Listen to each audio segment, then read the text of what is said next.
السلام علیکم ورحمۃ اللہ وبرکاتہ۔ محترم ناظرین کرام، آج ہم آپ کے سامنے حدیث پاک اربعین نبوی کی لے کر آئے ہیں، دوسرے نمبر کی، جو حضرت امام نووی علیہ الرحمہ نے اپنی اربعین میں جو دوسری حدیث ذکر کی ہے۔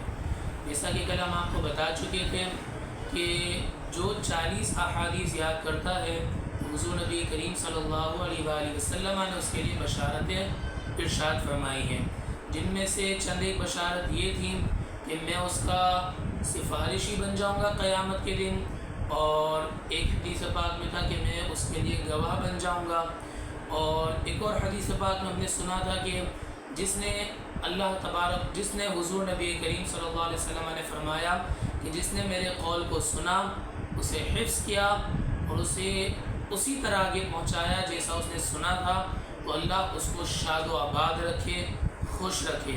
تو حضور نے اس کے لیے دعا و ارشاد فرمائی تھی۔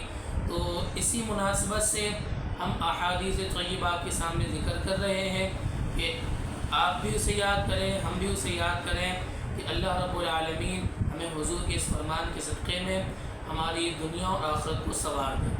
تو آج انشاءاللہ تبارک و تعالیٰ جو امام نووی نے اربعین اپنی لکھی ہے، کئی اماموں نے اپنی اربعین لکھی، اسی طرح امام نووی نے بھی لکھی ہے۔ امام نووی یہ بہت بڑے عالم ہیں، شافعی مسلک سے ان کا تعلق ہے۔ آپ نے اپنی اربعین میں دوسرے نمبر پہ جو حدیث ذکر کی، اس کو آج ہم انشاءاللہ تبارک و تعالیٰ پڑھیں گے اور اس کا ترجمہ سنیں گے۔ چنانچہ عن عمر رضی اللہ تعالی عنہ، حضرت عمر رضی اللہ تعالی عنہ سے مروی ہے، فرماتے ہیں قال بینما نحن جلوس عند رسول اللہ صلی اللہ علیہ وآلہ وسلم، کہ ایک مرتبہ ہم رسول اللہ صلی اللہ علیہ وآلہ وسلم کے دربار میں بیٹھے ہوئے تھے، کہ ذات یوم، ایک دن ہم حضور نبی کریم صلی اللہ علیہ وآلہ وسلم کے دربار میں بیٹھے ہوئے تھے، اذ طلع علینا رجل شدید بیاد الثیاب، کہ تبھی ایک شخص آیا، اور اس شخص کا حلیہ کیا تھا؟ فرماتے ہیں شدید بیاد الثیاب، کہ اس کے کپڑے انتہائی سفیدی بھی کیسی انتہا درجے کی، یعنی ایک دم اجلے کپڑے پہنے ہوئے تھے۔ شدید سواد الشعر، اور اس کے جو بال تھے وہ بال انتہائی کالے۔ جو بال ہوتے ہیں وہ بعض اوقات ایسے ہوتے ہیں کہ سیاہ ہوتے ہیں نارمل طریقے کے، لیکن ایک ہوتے ہیں کہ انتہائی سیاہ، وہ بال بہت اچھے لگتے ہیں۔ فرمایا اس کے بال انتہائی سیاہ، اور لا یری فیہ اثر السفر، اور اس میں کوئی سفر کے آثار نظر نہیں آ رہے تھے۔ یعنی ایک شخص، جب آپ اس زمانے کو سوچیں کہ جب گھوڑوں پر، اونٹوں پر پیدل سفر ہوا کرتا تھا، اور کوئی سفر کر کے آ رہا ہو تو اس سفر کے آثار نمودار ہوتے ہیں۔ بعض اوقات آپ کو اس کے کپڑے گرد آلود نظر آتے ہیں، اس کے چہرے پر گرد ہوتی ہے۔ تو فرماتے ہیں کہ اس میں کوئی سفر کے آثار نظر نہیں آ رہے تھے۔ ولا یعرفہ منا احد، اچھا سفر کے آثار نظر نہیں آ رہے تھے، تو ہو سکتا ہے کہ وہ مدینہ شریف سے ہی تعلق رکھتا ہو، مدینہ ہی سے جو وہ اس کا تعلق ہو، اس وجہ سے جو کہیں دور دراز سے نہ آیا ہو۔ فرماتے ہیں اس کا تعلق وہاں سے بھی نہیں تھا، کیونکہ لا یعرفہ منا احد، ہم میں سے کوئی ایک بھی اس کو جانتا نہیں تھا۔ یعنی اگر اس کا تعلق اسی علاقے سے ہوتا تو کوئی تو جانتا ہوتا، لیکن فرماتے ہیں ہم میں سے کوئی ایک جانتا بھی نہیں تھا۔ حتی جلس الی النبی صلی اللہ علیہ وآلہ وسلم، یہاں تک کہ وہ حضور کے دربار میں آ کر بیٹھ گیا، حضور کے روبرو حاضر ہو گیا۔ روبرو حاضر ہوا اس طرح کہ فأسند رکبتیہ الی رکبتیہ ووضع کفیہ علی فخذیہ، فرماتے ہیں کہ وہ حضور کے روبرو حاضر ہو گیا اس طرح کہ حضور کے جو گھٹنے مبارک ہیں اس سے اپنے گھٹنوں کو اس نے مس کر دیا، اور جس طرح نماز کی حالت میں بندہ بیٹھتا ہے کہ اپنی رانوں پر اپنے جو ہے وہ ہاتھ رکھتا ہے، فرماتے ہیں اسی طرح اس نے اپنی رانوں پر اپنی ہتھیلیاں رکھ دی۔ حضور کے روبرو اس طرح حاضر ہو گیا گویا ایک استاد کے سامنے شاگرد حاضر ہوتا ہے۔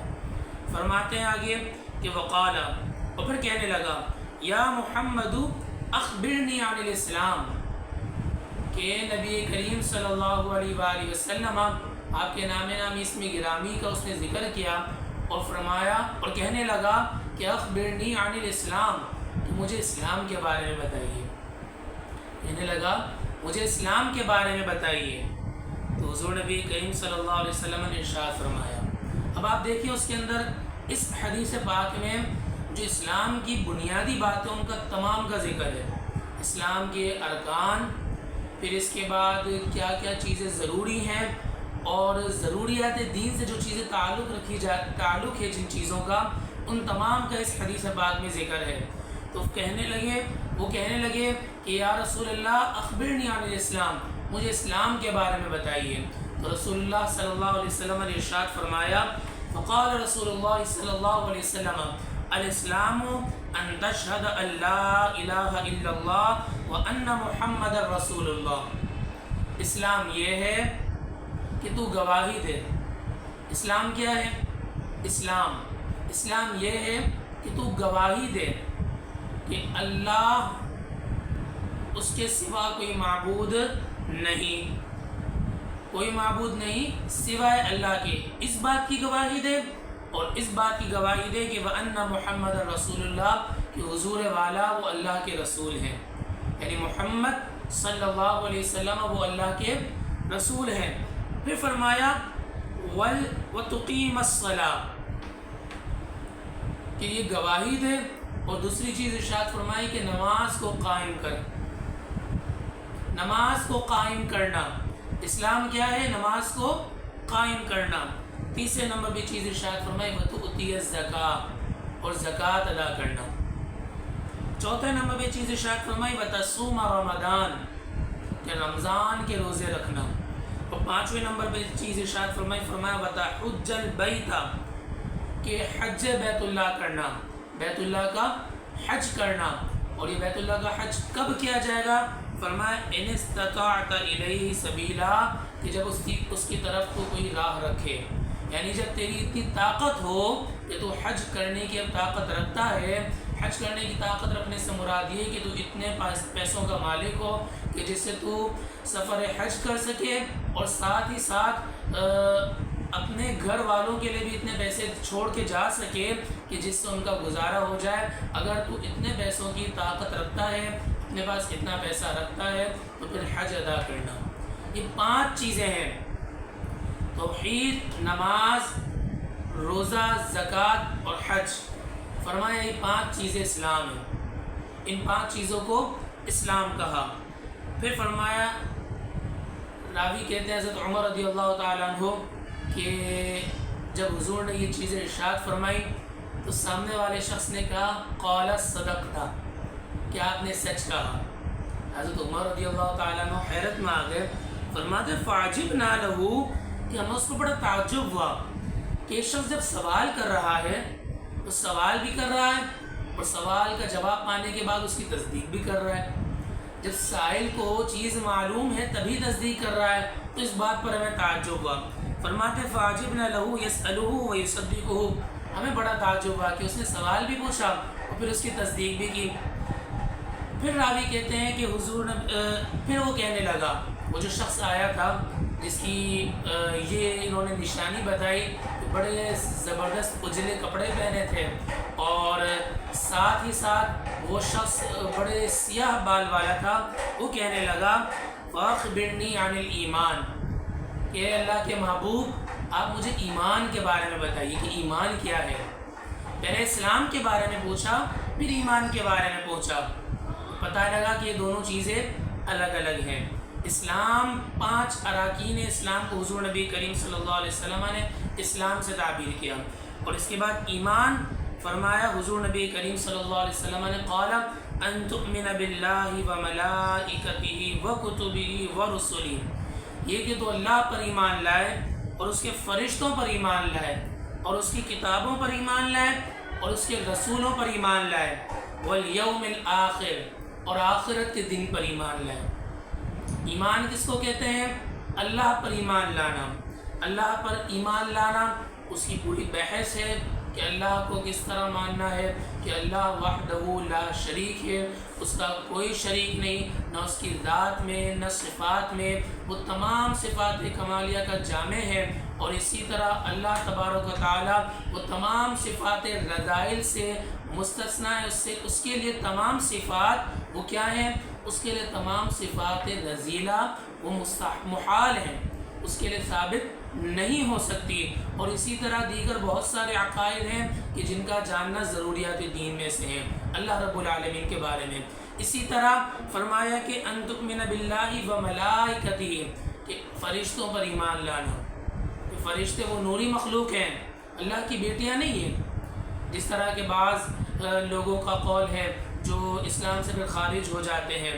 فرشتے وہ اللہ کے رسول ہیں، نہ ان میں مرد ہوتے ہیں نہ عورتیں ہوتی ہیں۔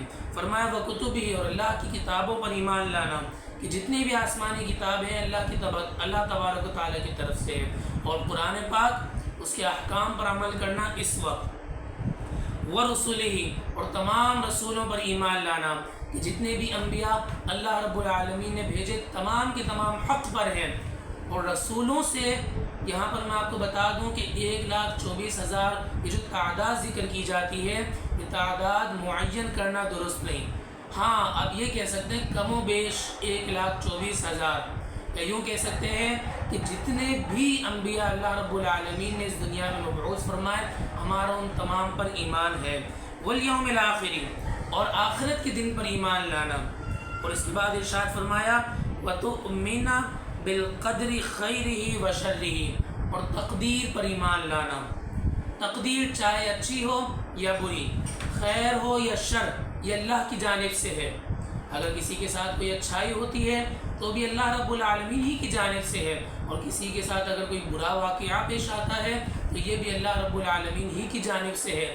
ہاں اچھائی کی نسبت اللہ کی طرف کرنا اور برائی کی نسبت اپنے گناہوں کی طرف کرنا، محض نسبت کرنا، یہ جو صالحین کا طریقہ کار ہے کہ جب ان سے کوئی اچھا کام ہو جاتا ہے تو کہتے ہیں کہ اللہ رب العالمین کی محض اللہ رب العالمین کی توفیق سے یہ ہم نے کیا، اور اگر کوئی برا کام ان سے سرزد ہو جاتا ہے تو اسے اپنے نفس کی طرف وہ منسوخ کرتے ہیں کہ میرے نفس کی یہ خرابی ہے کہ میں یہ برے کام کا ارتکاب کر بیٹھا۔ قال صدقتا، تو اس شخص نے کہا کہ محبوب آپ نے سچ کہا۔ فرماتے ہیں ہمیں بڑا تعجب ہوا، لیکن پھر اس نے تیسرا سوال کیا، کہنے لگا قال فاخبرنی عن الاحسان، مجھے احسان کے بارے میں بتائیے کہ نیکوکاری کیا ہے۔ حضور نبی کریم صلی اللہ علیہ وسلم نے ارشاد فرمایا ان تعبد اللہ کأنک تراہ، احسان یہ ہے کہ تو اللہ کی عبادت اس طرح کر جیسا کہ تو اللہ کو دیکھ رہا ہے۔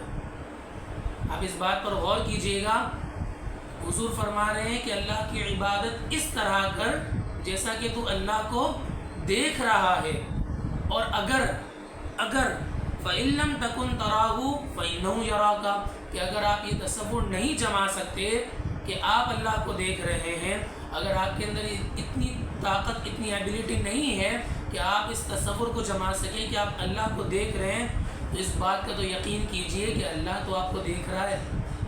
اس بات کا تو آپ کو کم سے کم یقین ہو کہ اللہ آپ کو دیکھ رہا ہے، میرا رب مجھے دیکھ رہا ہے، اور یہ سوچ کر بندہ عبادت کرے کہ میرا رب مجھے دیکھ رہا ہے، یہ سوچ کر بندہ گناہوں سے بچے کہ میرا رب مجھے دیکھ رہا ہے، بندے کی دنیا اور آخرت سنور جائے گی۔ یہ جو حدیث پاک ہے یہ جوامع الکلم میں سے ہے۔ جوامع الکلم وہ احادیث طیبہ ہوتی ہیں، حضور کی جتنی بھی احادیث ہیں وہ جوامع الکلم ہے، اور جوامع الکلم یہ اصطلاح ہے، اور اس کا معنی یہ ہوتا ہے کہ کم لفظوں میں بڑی بات بیان کرنا، ایسی بات بیان کرنا جن کے ایک نہیں کئی معنی نکل سکتے ہوں، اور ان ہر ایک معنی پر باقاعدہ کلام ہو سکے۔ اور حضور کی اس حدیث پاک میں اگر آپ غور کریں تو یہ انسان کا مکمل ضابطہ حیات بیان کر دیا گیا ہے کہ انسان کو اگر زندہ رہنا ہے اور اسلام کے مطابق عمل کرنا ہے تو کس طرح وہ کرے گا، آیا وہ کس طرح اپنی زندگی گزارے، احسان کیا ہے، ایمان کیا ہے، اسلام کیا ہے۔ پھر ہمارا ایک عقیدہ قیامت کے بارے میں فرماتے ہیں، وہ راوی وہ کہنے لگا، وہ شخص کہنے لگا قال اخبرنی عن الساعہ، کہ مجھے قیامت کے بارے میں خبر دیجیے۔ وہ کہنے لگا اخبرنی عن الساعہ، مجھے قیامت کے بارے میں خبر دیجیے۔ حضور نبی کریم صلی اللہ علیہ وسلم آپ تو جانتے تھے نا آنے والا شخص کون ہے، لوگ گرچہ نہیں جانتے تھے لیکن حضور جانتے ہیں۔ اس حدیث پاک سے بھی بڑا ثابت ہوتا ہے کہ حضور جانتے ہیں، حضور کو علم ہے۔ حضور نے فرمایا قال مل مسئول عنہا بأعلم من السائل،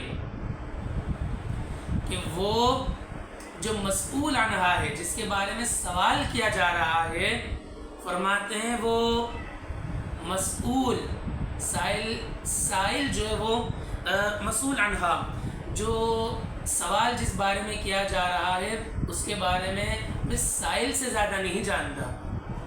یہ حضور نبی کریم صلی اللہ علیہ وآلہ وسلم آپ صرف اس لائن کے بارے میں انشاءاللہ تبارک و تعالیٰ آپ سے بعد میں بحث ہوگی۔ ابھی جو چونکہ وقت بھی بڑا مختصر ہے اور طویل ہوتی جا رہی ہے بات، انشاءاللہ صرف اس لائن کے بارے میں آپ سے علیحدہ سے گفتگو ہوگی کہ اس لائن سے کیا کیا نکات نکلتے ہیں۔ پھر آگے فرمایا قال فاخبرنی عن اماراتها، کہ آپ قیامت کے بارے میں تو نہیں بتا رہے کہ قیامت کب قائم ہوگی، اس بات کا علم گرچہ اللہ رب العالمین نے راز رکھنے کا کہا ہے لیکن اس کی نشانیاں تو بتا دیں۔ سائل کہنے لگا فاخبرنی عن اماراتها، کہ قیامت کی چند ایک نشانیاں بیان کر دیں۔ تو حضور نے فرمایا ان تلد الامۃ ربتها، کہ ایک نشانی تو یہ ہے کہ جو لونڈی ہوگی وہ اپنے آقا کو جنے گی، لونڈی وہ اپنے آقا کو جنے گی۔ دوسری نشانی بتائی کہ وَأَن تَرَى الْحُفَاةَ الْعُرَاةَ الْعَالَةَ رِعَاءَ الشَّاءِ، کہ جو بکریاں چرانے والے ہیں، جو بھوکے ننگے مفلس ایسے جاہل کہ جو بکریاں چراتے ہیں، جن کا علم سے دور دور تک واسطہ نہیں، وہ کیا کریں گے؟ فرمایا يَتَطَاوَلُونَ فِي الْبُنْيَانِ، وہ بڑے بڑے محلات میں راج کر رہے ہوں گے۔ جیسا کہ آج آپ دیکھ سکتے ہیں، غور و فکر کریں تو اسی طرح ہے کہ بڑے بڑے محلات میں اور اسی طرح بڑی بڑی جو کرسیاں ہیں وزارت کی، یہ ایسے لوگوں کو سونپی گئی ہیں کہ جو اس کے اہل نہیں ہیں۔ اس لائن سے یہی ثابت ہوتا ہے کہ جو اہل نہیں ہوگا، نا اہل کو ایسی جگہوں پر ڈال دیا جائے گا جس کی وہ اہلیت نہیں رکھتا۔ پھر فرمایا ثم انطلق، کہ وہ شخص چلا گیا۔ حضرت عمر فرماتے ہیں فلبثت ملیا ثم قال، پھر میں کچھ دیر ٹھہرا رہا اس شخص کے جانے کے بعد، تو حضور نبی کریم صلی اللہ علیہ وآلہ وسلم نے فرمایا یا عمر، اے عمر، اتدری من السائل، کیا تو جانتا تھا کہ سائل کون تھا؟ حضور حضرت عمر سے پوچھ رہے ہیں کہ اے عمر، تجھے پتا تھا یہ جو سائل آیا تھا یہ کون تھا؟ قلت، حضرت عمر فرماتے ہیں میں نے عرض کی کہ یا رسول اللہ، اللہ و رسولہ عالم، اللہ اور اس کا رسول بہتر جانے، مجھے کیا علم؟ تو حضور نے فرمایا قال فإنہ جبریل، کہ وہ حضرت جبرائیل تھے، وہ جبرائیل تھے، اتاکم ویعلمکم دینکم، کہ وہ تمہارے پاس آئے تھے اور سوال تو مجھ سے پوچھ رہے تھے لیکن وہ تمہیں تمہارا دین سکھا رہے تھے۔ ویعلمکم دینکم، تمہارا علم تمہارا دین تمہیں سکھانے کے لیے آئے تھے۔ یہ مسلم شریف کی حدیث پاک امام نووی نے یہاں پر ذکر کیا۔ اب انشاءاللہ تبارک و تعالیٰ کل کے دن ہم اسی حدیث میں چند ایک نکات ایسے ہیں کہ جس کی بیان کرنے کی حاجت ہے، کل کے دن انشاءاللہ تبارک و تعالیٰ آپ سے اس کے بارے میں گفتگو ہوگی۔ تب تک کے لیے انشاءاللہ مجھے اجازت دیجیے۔ اللہ رب العالمین ہم تمام کو علم دین پر عمل کرنے کی توفیق عطا فرمائے۔